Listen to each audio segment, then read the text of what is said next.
with Dr. Houston Smith, Associate Professor of Philosophy of Washington University.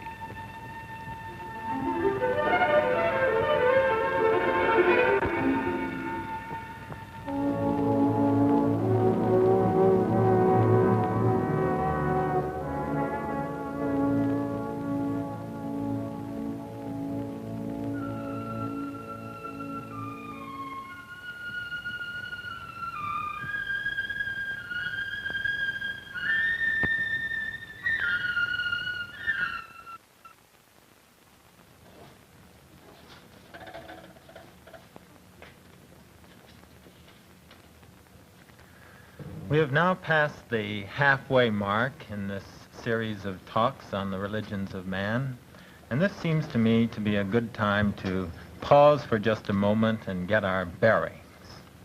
Thus far we've been talking about the religions of the East. I hope that you feel a little bit more at home with these religions than you did when we started. Hinduism, Buddhism, Taoism, and Confucianism. But I don't think any of us would deny that the scenery has been different. For one thing, we've been introduced to a lot of very strange terms. Brahman, nirvana, karma, yoga, Zen, Tao. These terms have taken explaining. And even after we've finished our explanation, I think we've often had a feeling that the explanations weren't enough to really carry us over into what these words really meant. But tonight, as we turn to Islam, we begin to move into home territory. Tonight we start talking about such things as creation, revelation, chosen people, the Word of God, heaven and hell, the destiny of my immortal soul, and it's all going to sound terribly familiar. Or rather, I think I should say, to be accurate, that the concepts, the frame of reference, the presuppositions, and the worldview will be familiar. Though how these concepts are used in Islam will have some interesting quirks of its own. Let me try an example. If two people speak the same language, this common language will enable them to understand one another far more than if they didn't share this language in common. But at the same time, it will also make it possible for them to disagree more sharply than if their thoughts were simply to pass one another like ships in the night. I think the comparison is appropriate when we talk about our relation as Jews and Christians to Islam. We share their basic frame of reference and the meaning of their concepts, but with regard to some of the specific use they make of these concepts, we find ourselves very much at odds with them. Let me just take an example. In the Quran, the Bible of Islam, as we shall be seeing it this evening, I pick it up and I flip through and I find chapters titled Noah and Abraham and Joseph and Jesus, and this sounds very familiar. The cast is to a very large extent the same cast as we find in our Bible. But the plot takes some very interesting and different turns.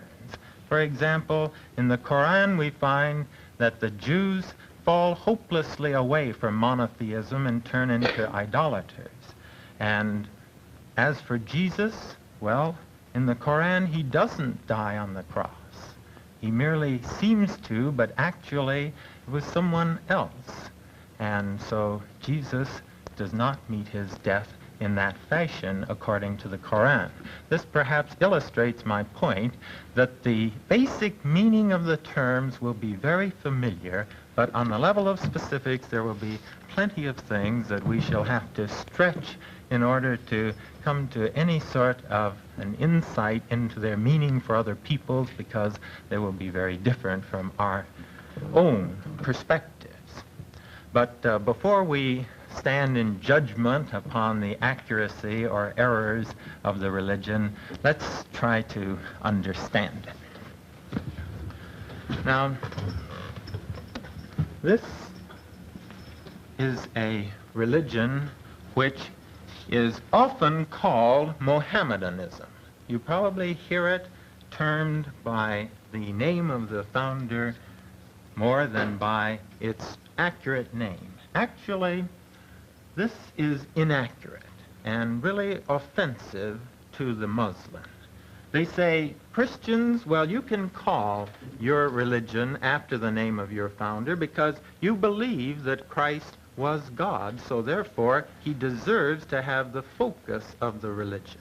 But we do not believe Muhammad never claimed to be divine, and we do not believe that he is divine, and therefore to center the religion in a man who was a prophet, the greatest of the prophets, they would say, but still purely human, is to divert it from its true emphasis.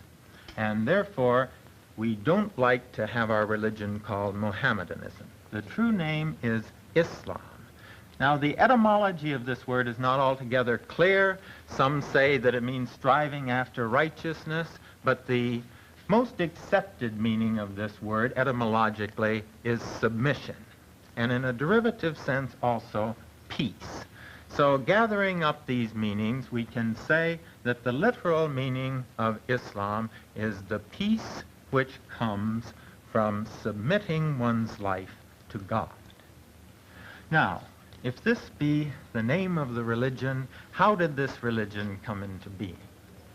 Now, if we follow the general Western approach to this question, why, we would begin by noting the economic and political cross-currents of Arabia in the 6th and 7th centuries when Muhammad lived, and out of these environmental factors build up a picture of the circumstances which brought this religion into being. But if we look at it through Muslim eyes, the eyes of a believer in it, the question of origin takes on a very different cast. Let's try that other way of looking at it, trying to see it from the standpoint of their approach. And if we ask the question from that point of view, how did Islam come into being? We go back to the very beginning. We go back to God. In the beginning, God. They would agree, 100%. Only they have a somewhat different name. Allah is the name for God in Islam. It's combined by joining the definite article al, which means the, to illah, God, and so the literal meaning is the God. Note, not a God, because there is only one God. The God. Now, when we go back to that point, God in the beginning created the world. This too, they would say, just as would we in our tradition. And after creating the world, the next thing is to create man. So he creates a first man. And the name of this first man, well, it's Adam. This is sounding very much like a Sunday school lesson, isn't it? But the interesting thing is to see how parallel these religions move for a considerable time. Adam, the first man, and then tracing it down from his descendants to Noah, and the son of Noah was Shem. Shem is the word from which Semite comes. The Semite literally is the son of Shem. And so they agree that they trace their ancestry back to Shem also. And then Shem, his descendants, are traced down to Abraham, and still we're in the same tradition. Abraham marries Sarah. Now, Sarah has no son, and Abraham, wanting to continue his line, Abraham takes Hagar to be his wife, and Hagar bears a son for him named Ishmael. And then Sarah has a son, Isaac, and when Sarah has her son, jealousy arises with Ishmael and Hagar, and Ishmael is banished out of the tribe. Now here we get our first split as far as this line of descent is concerned. See, all these happenings are taking place up here around Canaan. But when Ishmael is banished, according to the Islamic account, he goes down here into Arabia to a place which is now Mecca.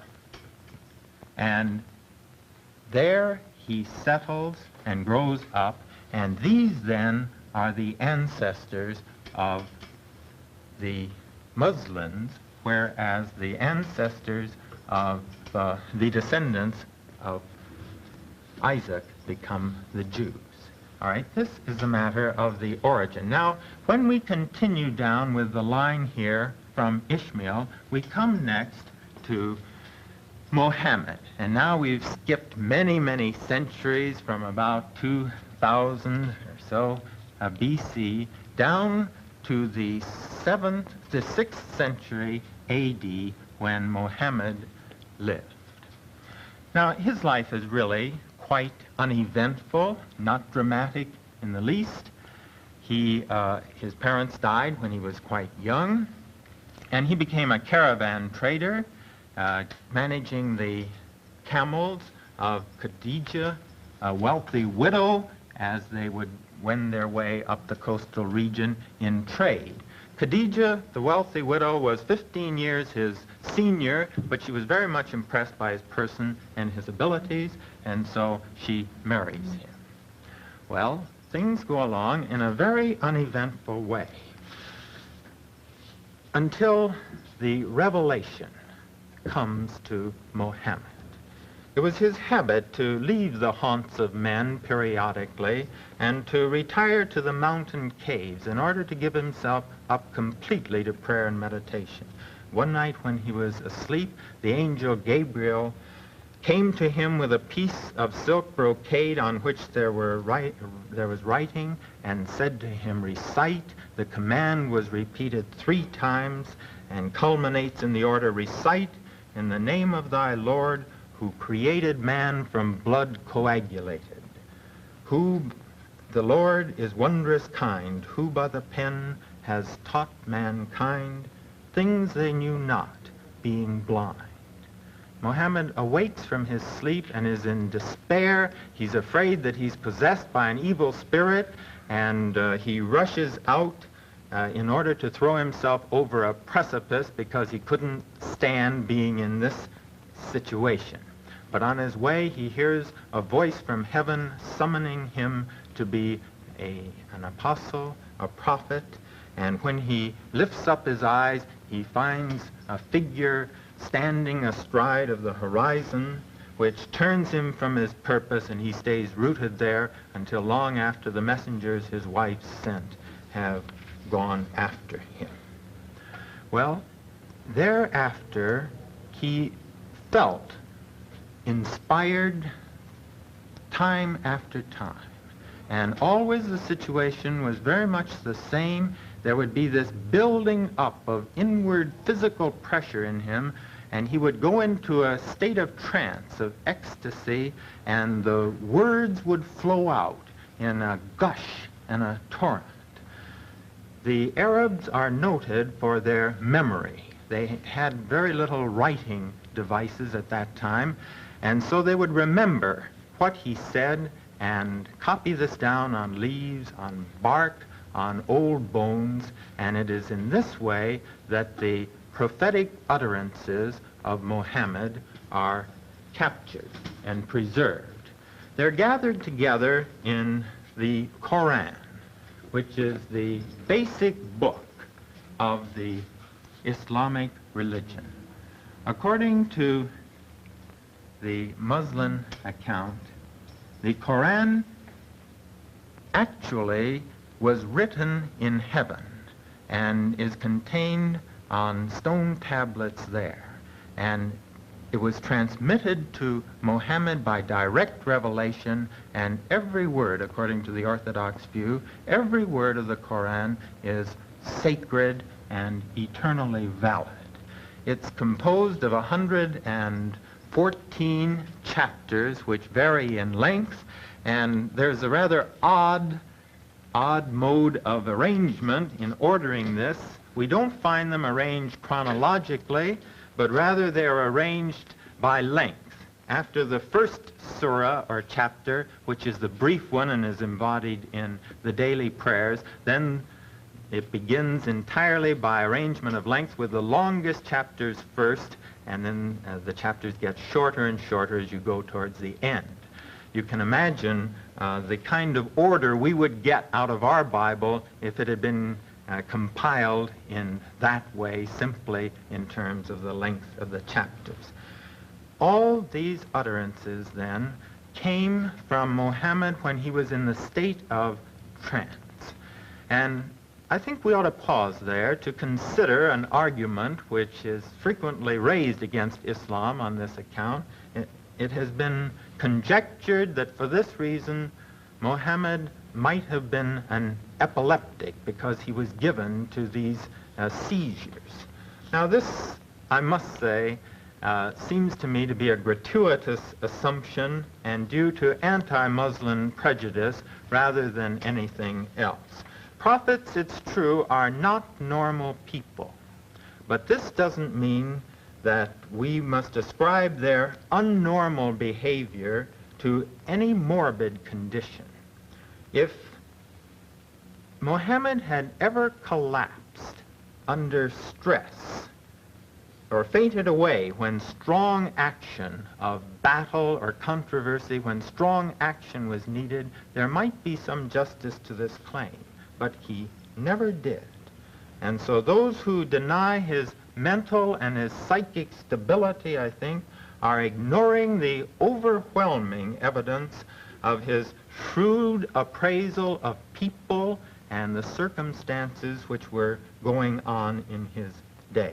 The charge of epilepsy, then, is as groundless, I myself am completely convinced, is as groundless as it is offensive to the Muslims themselves. Now, what does this book teach, the Quran? What are the teachings contained therein? If I were to summarize them in a phrase, I would suggest that this is the religion of the straight path. In the opening surah or chapter, which is recited in their prayers 5 times a day, we find these words: "Praise belongs to God, Lord of the worlds, the compassionate, the merciful, King of the day of judgment. 'Tis thee we worship, and thee we ask for help. Guide us in the straight path." Why straight? Why the straight path? Well, one meaning is perfectly obvious. It means the way which is not devious, not corrupt, and not crooked. But I think there's another meaning to this idea of the straight path. And that is that the teachings contained in the Quran are really very explicit when you compare them with the teachings in other religious literature. In Islam, therefore, you tend to know very much where you stand. You know who you are, you know who God is, you know what your relation is, and if you do transgress the ways, you know what you should do about it. It's the opposite of a kind of Kafkaesque world, where man is separated from his destination, the castle, and he can't quite get through, the lines are jammed, and he doesn't know who he's talking to, who's inside the castle, and he knows he's done something wrong, but he's not quite sure just what it is. Islam, when we come into it, has a kind of precision and orderliness which is the opposite of the shifting, the lost, the uncertain.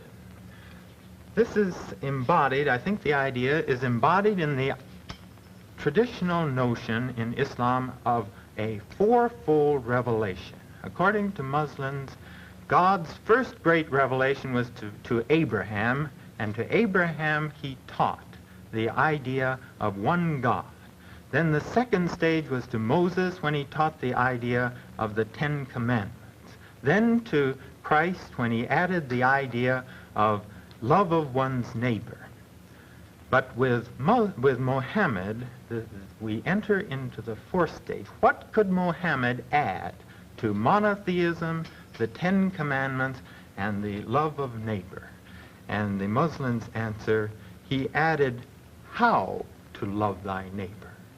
What was needed was a spelling out of what the love of neighbor implied, and this is what they believe is to be found in the Quran. Let me put it just one other way. If you ask yourself, are you a good Christian? If you're a Christian, how do you know? You, if you're honest, almost have to say, well, maybe I'm trying, doing the best I can. But in Islam, I understand that the people know very clearly in the main whether they can answer that question yes or no. As long as they are really living up to the 5 pillars of Islam, the practices which we shall be looking at next week, then they are qualified to answer with a clear conscience, yes, I am a good Muslim. What are the elements of the straight path? Well, we'll be going into some of the details next week, but here let me just list 5 to begin to get our orientation. Islam believes in God, one God, immaterial, omnipotent in his power, merciful, loving, the creator of all things. Second, Islam believes in charity to man and charity between men. It believes, in the third place, in the subjugation of our passions. It gives leeway to the sexual impulse, to the acquisitive impulse, but these must be checked and not be allowed to get out of bounds. Fourth, it believes in a continual outpouring of man's heart in gratitude towards his Creator, who has made him and sustains him through the days of his years. And finally, it believes in the accountability of man in the life after death. As they say, law without enforcement makes no sense, and therefore we must posit in the end the idea of a divine judgment. Now, how was this doctrine received? Well, at first it wasn't. People were very much indifferent to it. But it took 10 years for Muhammad to get a handful of a dozen converts. But within a decade, he had made his flight to Mecca, Medina, come back and conquered Mecca. Within a decade then, he had conquered Mecca. Within a generation, Islam had blanketed Arabia, and within 2 centuries, it had spread throughout northern Africa and up into Europe, and had conquered almost all of Spain. Now, I like to close these talks not with words of my own, but rather by letting the religion in question speak for itself. And so tonight, too, I would like to close by letting the Quran speak. But here we come into a problem, for the scholars have found this to be the most difficult, perhaps, of all Bibles to translate into English. It's a book, really, which doesn't speak in English. More than any other, if one wants to get the flavor, the poetry, the passion of the Quran, one has to see the language, and one has to hear the language too. And so tonight, as we close with the words of the Quran, we shall do so also in the language of the Quran. أعوذ بالله من الشيطان الرجيم I rely upon God to protect me from evil. بسم الله الرحمن الرحيم. In the name of Allah, the Beneficent, the Merciful. والضحى والليل إذا سجى ما ودعك ربك وما قلى. By the morning hours and by the night when it is stillest. ما ودعك ربك وما قلى وللآخرة خير لك من الأولى. Thy Lord hath not forsaken thee. Thy latter portion will be better than the former. ولسوف يعطيك ربك فترضى. And verily thy Lord will give unto thee so that thou wilt be content. ألم يجدك يتيما فآوى. Praise the Lord. The word of Allah is true.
Religions of Man is produced by Washington University and KETC Channel 9, the St. Louis Educational Television Station and Production Center.